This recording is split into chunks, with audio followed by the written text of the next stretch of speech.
Good morning, everyone. It's Robert from On My Turntable. Hope you're having a great morning this morning. It's Tuesday morning. Welcome back.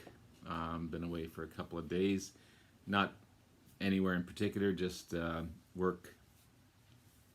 It takes your toll on you for sure. So I didn't really have a chance over the weekend to do any videos. So let's get back at it again. Today I wanted to put my entry in for this great contest from Edwin at Pretty Green Vinyl Guy. 1,000 subs. Wow, that's amazing. I want to get there myself. I'm trying. Every little bit helps for sure. But he's got a great contest. 10 questions. Obviously, you must be a subscriber. You must enter with a video, obviously, video response, and leave your response on Edwin's channel, letting him know that you've put that entry in. So there's 10 questions, as I said. So the first one, show a song that makes you cry. Well, I don't know if it makes it. It definitely tears me up. It's "The Garden" off of Clockwork Angel. It's an amazing song. It also happens to be the last song on the last album written by the great Neil Peart. So just that in itself is enough to be emotional. Also, being Canadian, Rush being representing Canada so well, such classy guys. Again, that's enough to make it emotional. But the song itself is just a beautiful song. It reflects the end of a journey, basically. And the outro in this is just remarkable. The live version, and unfortunately I didn't see these guys live, but the live version with strings and just a gorgeous song, and the scenery and the stage set up. It's about time and how time's slipping away, and you need to tend to your garden to ensure that everything's taken care of. And sometimes we don't think about that. Sometimes we don't have time to do that. But we should take that time. And there's powerful lyrics in this song as well. The measure of life is the meaning of love and respect.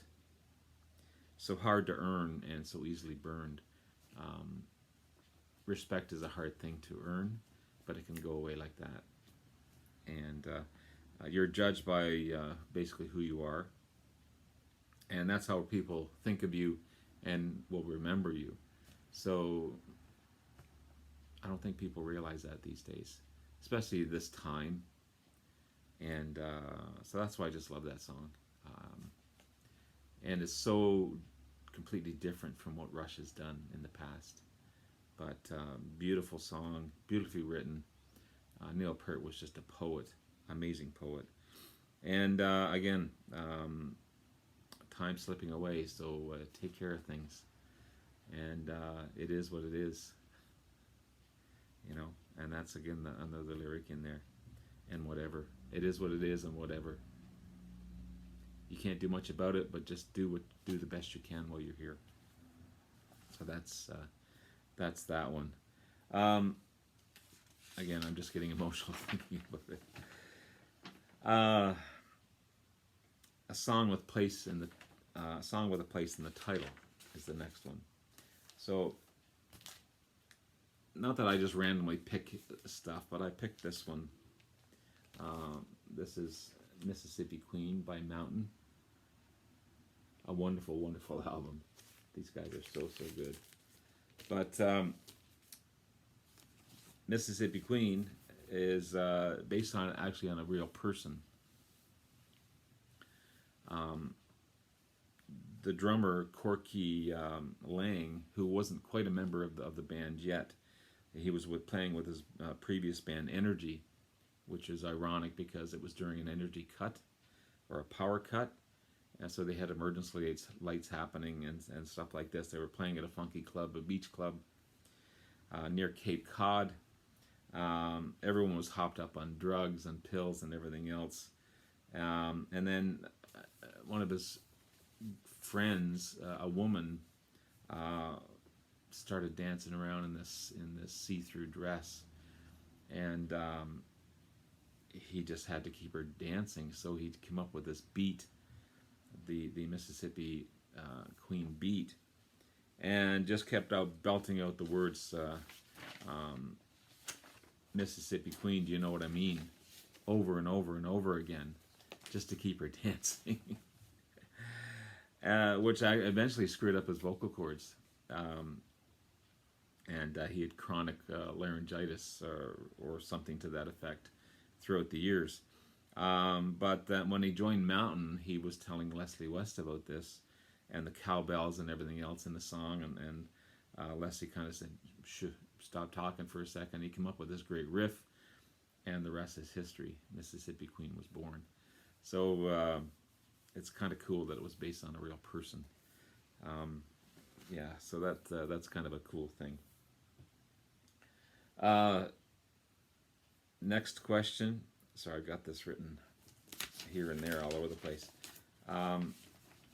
Next question is a song with color in the title.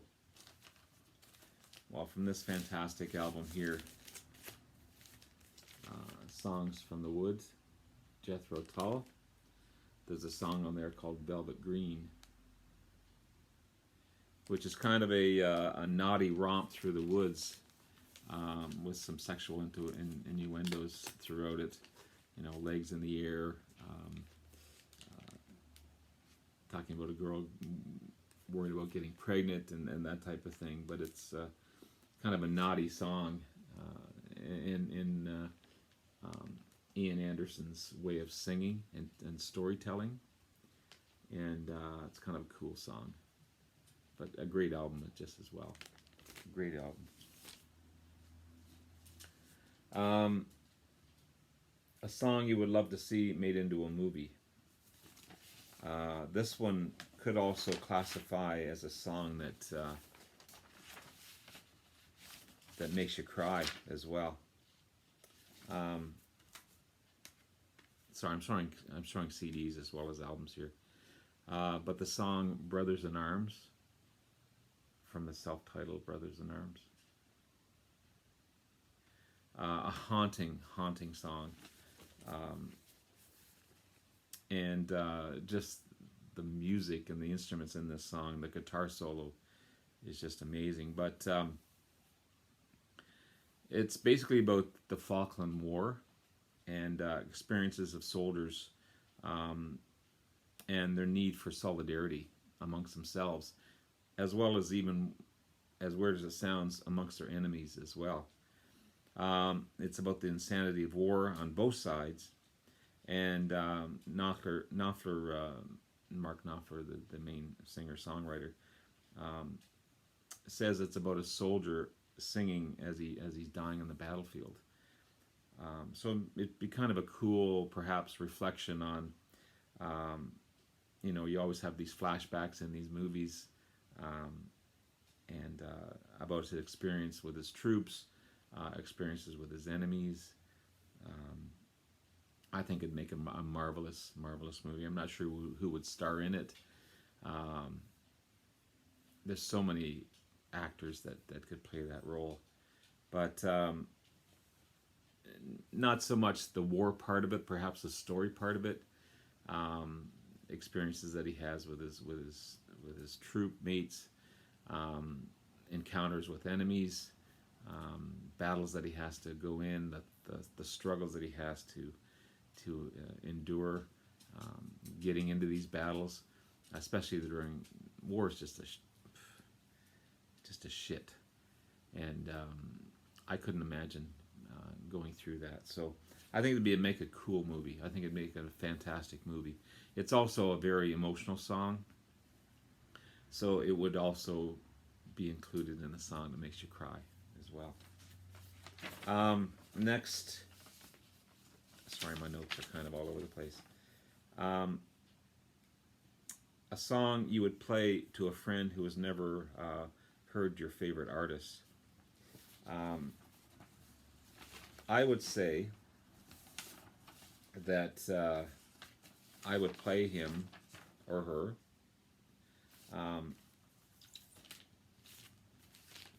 from their third album, Chasing Shadows by Deep Purple. This is the Mark I version of Deep Purple. Sometimes my favorite version, although Mark II is obviously the best version of the band.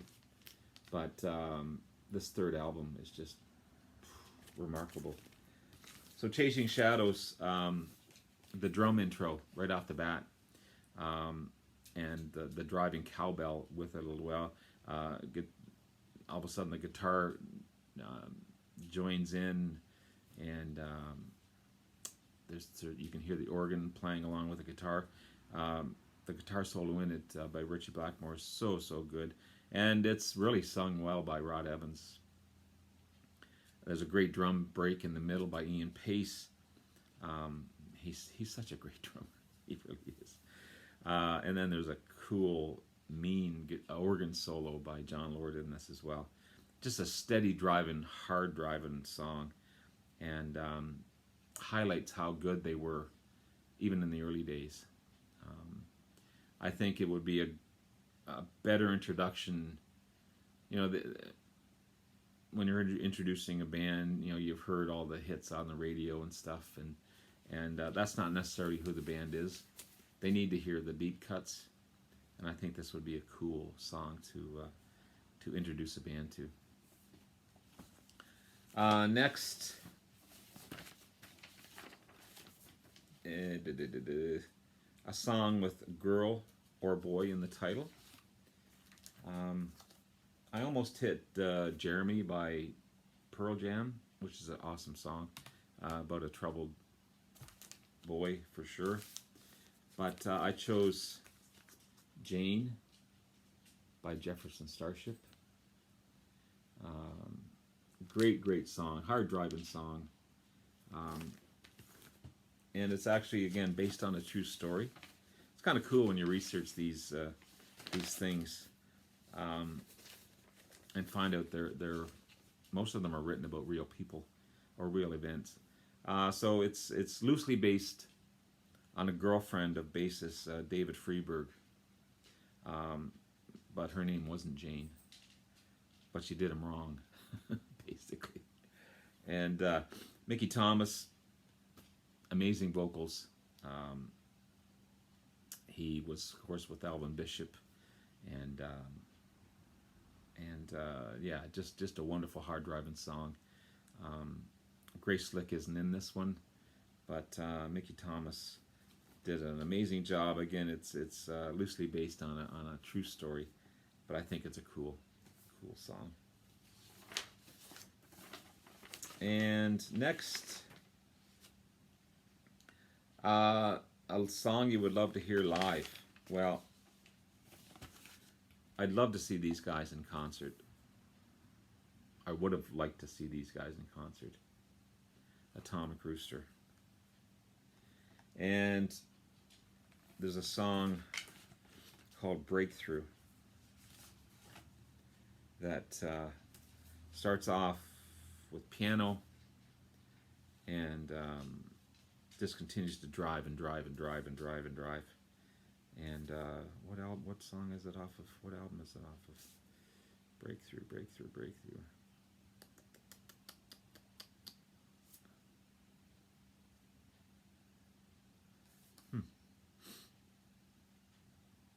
I'm not sure. I know it's done by them. I think it's off of In Hearing Of. Oh, it's right here.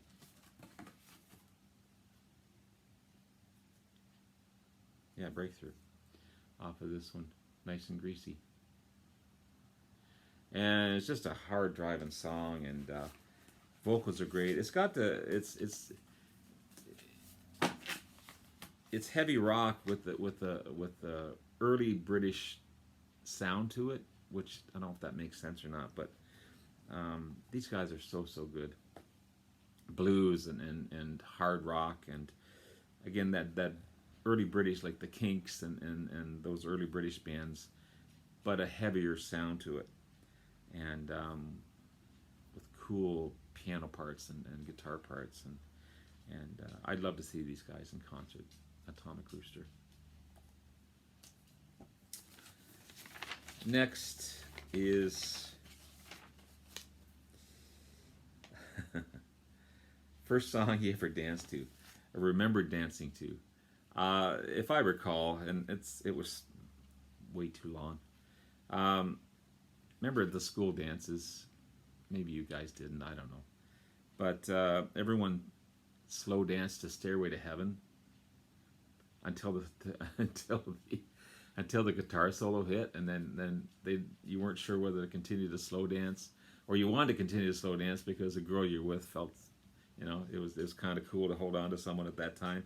And then some people started to dance faster and faster, and they didn't really know what to do. So it was kind of an awkward song to dance to. But that's the song I remember dancing to, was "Stairway to Heaven." That was way back when, like, when you were 15, 16, or whatever it was. Maybe even earlier. Maybe 14. I don't know. A long time ago. But yeah, "Stairway to Heaven." That's the song I remember dancing to. Starts off real slow. You're getting into it. You got your eyes closed, and all of a sudden, Jimmy Page hits that solo, and you don't know what else to do. Song you would play at your funeral. Man, this is a hard one. But I think I've chosen, and a lot of you may not know this band, but if you don't, you should check them out for sure. The song is called "Fiddlers Green," and it's by an amazing group called the Tragically Hip. This is from the album Road Apples. Tragically Hip was they started up in about a town about 45 minutes east of here, and called Kingston, Ontario. And it's a song based on a true person. It's a song for a mother related to Gord Downey, who lost her son. And it's mournful, it's beautiful. It's a farewell song, obviously. It's also reassuring at the same time. The actual Fiddler's Green is a kind of a Celtic haven, for men lost at sea. So that part of it is kind of a true myth. And due to the personal nature of the song, the band didn't really play it for 15 years. It was written in 1991. They didn't play it live until 2006 in Calgary because of just how personal it was and how close to Gord Downey's heart. But yeah, it's a beautiful, beautiful song. He's a poet. He's a true poet. We lost him too young to cancer. Cancer's a bitch. But if I had to play a song, that would be the song to play for sure. And if you guys don't know Tragically Hip, please check them out. And one more famous song from your best concert ever. Well, I haven't seen a lot of concerts for reasons, I don't know why, but I was able to see amazing concert in Toronto one year. It featured Jeff Healey opening. Jeff Healey, the violin player that plays on his lap. Amazing blues player, jazz player as well. Fantastic singer, fantastic vocalist, but fantastic writer as well. And next came Jeff Beck in the same concert, and the things he did with his guitar were just remarkable. And then this guy came on and blew the house apart. It's not pictured here, but he had his boa, his big coat on, and I believe, if I recall, and it's been a long time since I've seen that concert, but I think he started off with "Love Struck Baby," and just blew the house down. But, you know, the lights were bright, and the sound was amazing, and he was also great friends with Jeff Healey. Him and Jeff Healey, he was amazed by Jeff Healey's playing, and vice versa. And if you can catch some YouTube videos with him and Jeff Healey playing, it's just remarkable. But yeah, that's one of the memorable concerts. Is seeing this guy, and it wasn't too long after that. I don't know whether it's months or a year or whatever, that he was killed in his accident, the helicopter crash. But yeah, that's it. So there's my entry. Edwin, congratulations. I hope to get there one day, and yeah, 1,000 subs. That's amazing. So join in, guys. It's a great contest. Take some research and take some time to go through these questions, but I think it's great. So have yourself a wonderful day. We'll talk to you again soon. Take care. Bye-bye now.